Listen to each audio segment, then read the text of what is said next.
Hi folks, here's a video that's going to describe how to install the tool chains and IDE required for this particular board, although I think it covers other WCH, CH32, RISC-V dev boards, but particularly we're concentrating on this CH32V307V evaluation board. I bought mine from Elector. There are plenty of other places that you can buy them from. And there are two artifacts that we need to download. One is the GitHub repository, which has got all the chip and board specific bits and pieces for the microcontroller that we're discussing here. Obviously, if you're using a different microcontroller, RISC-V microcontroller from WCH, you'll need to choose a different repository to download. So we can download the zip here and save it to our downloads folder. The next piece is the IDE, which is typically used with these microcontrollers, which is the Mound River Studio. Now, when you go to this URL, a couple of things you're going to notice. First of all, it's not secure because I guess they haven't paid for or installed a certificate for their website. And secondly, it's in Chinese, so we need to select the English selection just here, and then we'll go to the download tab, which is just here, and you'll notice that we've got Windows selected, and at the current time of recording we're on version 1.92 as the latest version, so we'll select that to download it and save. Next thing you're going to notice, it says keep. Now this is because presumably because it's come from an insecure site, so you need to press that download little button again so it disappears. Oops, there you go. And then you'll see when you click it again, you get to see full download history. So I'll open the link there. And you'll see here the original file that we had downloaded, that's downloaded okay. But this one here, Chrome has blocked the download. Presumably you're going to get a similar thing in other browsers as well, other modern browsers, should we say. So we need to select the more actions and download insecure file. There we go, done. So the next thing to do is we're going to need to install the IDE. So let's do that now. We will first of all unzip this Mound River monstrosity. There we go. There it is. And we'll double click to install. Now, here we go. Again, because it's Windows hasn't managed to determine this is a kosher file, we're going to have to push this more info and then run anyway.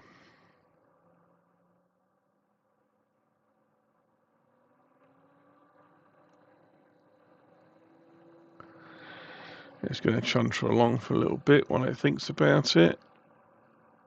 There we go. And we get the UAC dialog, and then we can go ahead, accept the agreement. Now the first thing you're going to notice on this install is that it's going to try to install it in the C root Mound River. Now I haven't tried it in programmer files, which is typically what you might put it in, but bear in mind there's a space in there, so I'm just going to leave it as a default for now, just in case a space upsets things, which quite often on these cross-platform IDE type things causes a bit of a problem. So we'll let that install.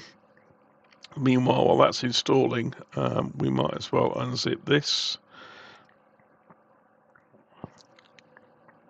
Leave that running in the background while this is installing. There we go.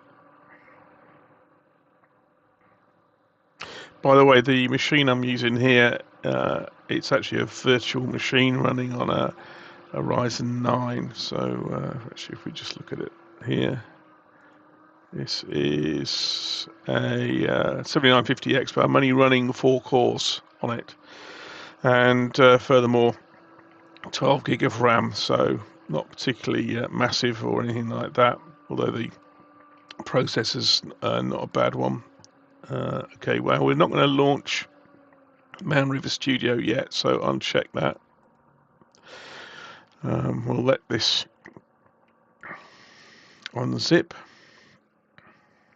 As I say, this CH32V307, this repository, this has got the examples in it, so you'll see if we now go in there, and it's in the EVT directory. There we go. And you'll see in the exam subdirectory, you'll see there's a bunch of directories on the subdirectories under there, which have got various things demonstrating the features of this CPU. So what we'll do is we'll try the GPI one, because the Blinky is always good to start off with, and you see the GPI toggle there.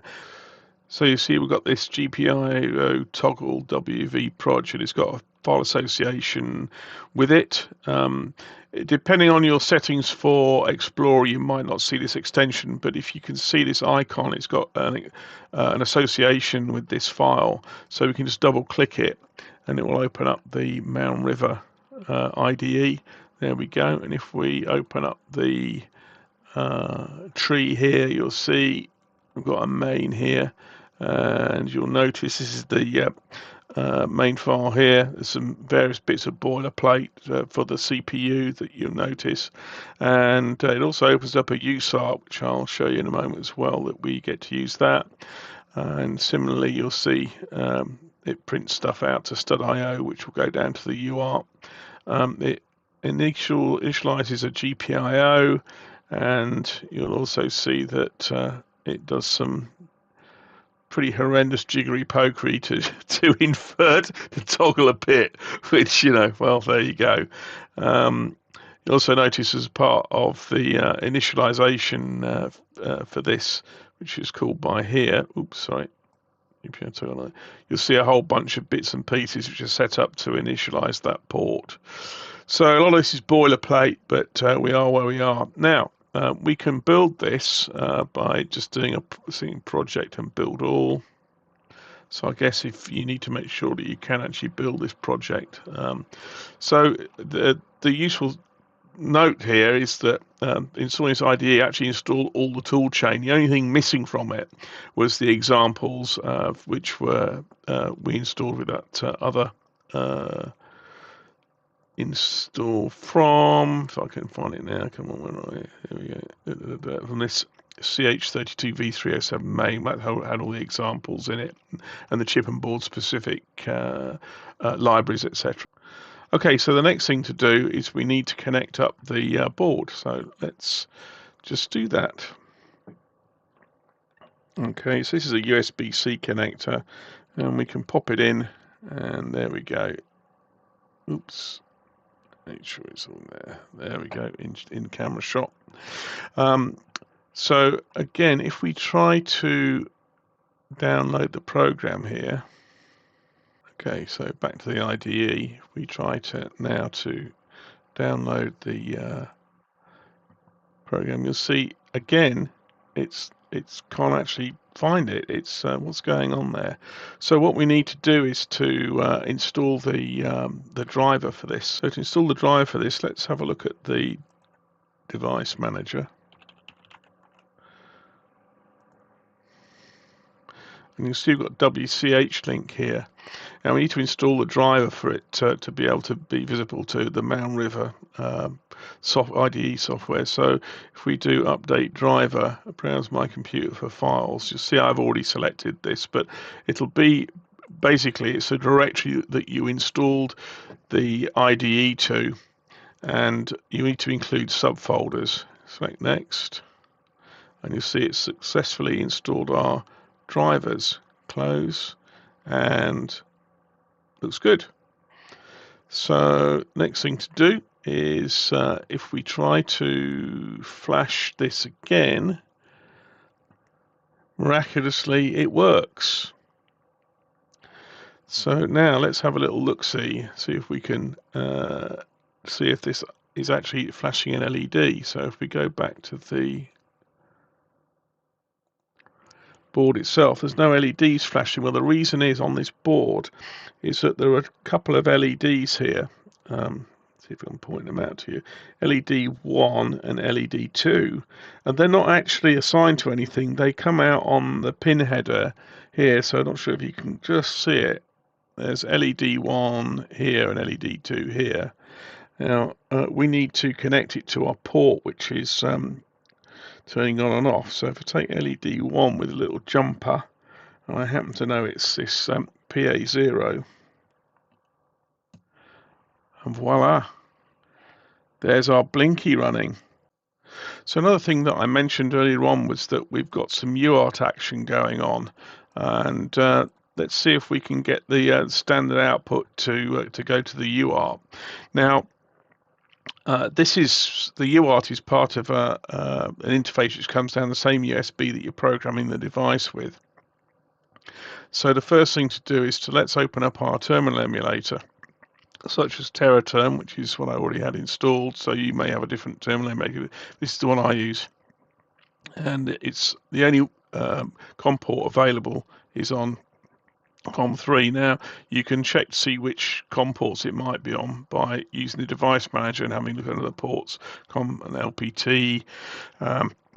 And you see we're on COM3 here, and select OK. Now you notice as well that the software was setting it to 115.2 kilobits, so we need to set that up in TerraTerm as well. So if we go to set up serial port and we set it to 115200, and there you go. Now the thing is you'll notice, although if we look at the you see it's blinking, we're not seeing any action on the TerraTerm. Well, that's because it only, if you look at the code again, you'll notice that this is only actually performed on the initialization. It's not in the super loop here.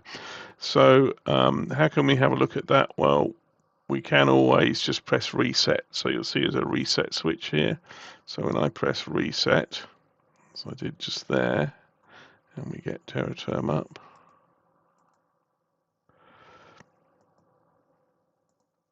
you see every time I press reset,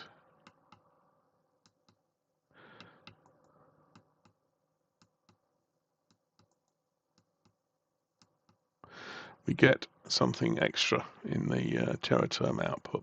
So there you go. That's how we set it up to do very basic setup in Windows for this WCH development board. Thanks for watching.